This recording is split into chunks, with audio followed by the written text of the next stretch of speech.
Karen Nyamu ni atika a Kenya na mashabiki make megegeire muno thutha wake kuingirira na kwaria ndeto ciigiī family ya muini Muigai'S ni thutha wa muini uyu gwikora haceke guku nenda-ini cia ukinyaniria kurumira miario yake hingo igongona ria mutumia wake wa mbere Nyakiambi uikene ta Njeri wa Muigai, igongona ria ku launch foundation yake ya Women of Courage Ministry riria rirahanikire over the weekend mwena wa Ruiru, na Muigai has been put in hot soup guku social media na banene ya Kenya igikumithia miario yake ya speech iria arire igongona-ini riu na gutiga Njeri hamwe na mami wao his own mother Magita Maithori oho na kwanika ndeto cia mother-in-law yake akiuga Njeri ni amwirite ati mami wao ahikite ta mutumia wa keri oho na kuburania maruo maria Njeri agereire kihiko-ini kiao, na Muigai ni athiete na mbere gukirirwo ni ahuthiri a nenda ni ndeto ici thutha wa mwandiki umwe kwaria ciake na kuga last but not least, did you see him advertising this on his wall at any given time?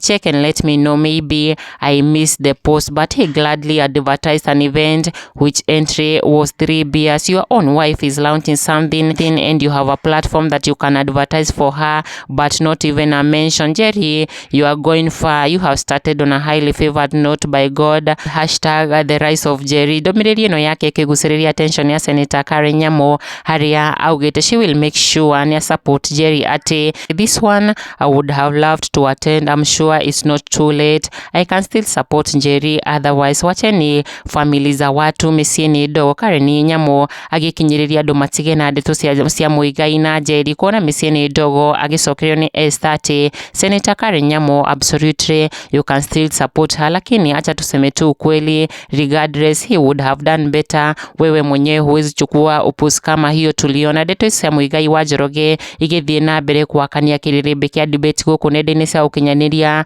na ndukariganirwo ni gusubscribe niguo twekira video njeru ukamukagira uri wa mbere.